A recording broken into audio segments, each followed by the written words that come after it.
La machine fait 5 mètres de long, 5 mètres de large, elle pèse 130 tonnes et qui en fait une machine unique par rapport à la concurrence. Derrière moi, vous pouvez visualiser l'IRM baptisé Iseult, c'est-à-dire l'IRM le plus puissant du monde à intensité inégalée de 11,7 Tesla. Le Tesla, c'est l'unité physique d'intensité de champ magnétique. On trouve en majorité des IRM de 1,5 Tesla dans le milieu hospitalier. Ça, c'est ce qu'on peut obtenir en milieu hospitalier. C'est une acquisition à 3 Tesla avec l'IRM Iseult de 11,7 Tesla. L'IRM Iseult est une première mondiale et donc c'est la première fois que le CEA, voire une équipe dans le monde, travaille sur un IRM d'une telle intensité, en tout cas avec de telles caractéristiques. Au départ, c'était simplement un rêve qui était de concevoir et bâtir un explorateur de cerveau. Le sujet est allongé sur le dos ici, la tête vient se mettre là, et donc l'antenne va envoyer des ondes radiofréquences qui vont exciter la matière,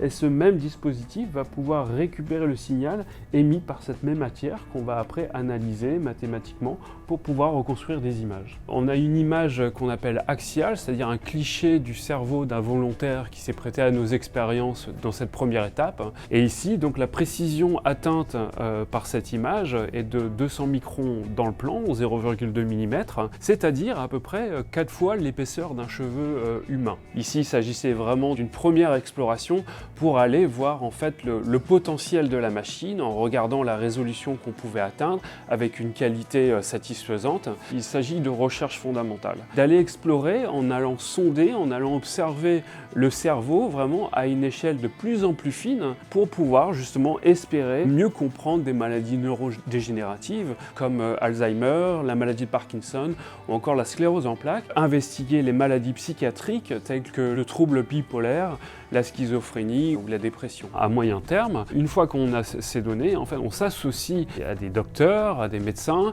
à des neuroscientifiques, mais aussi à des informaticiens pour traiter toutes ces données. Et puis pour finir, en fait, Neurospin se destine vraiment à être une plateforme ouverte, c'est-à-dire qu'on ne veut pas garder cet instrument exceptionnel pour nous, mais on veut le mettre à disposition de la communauté internationale pour vraiment implémenter des projets d'ambition pour aller explorer le cerveau humain ensemble.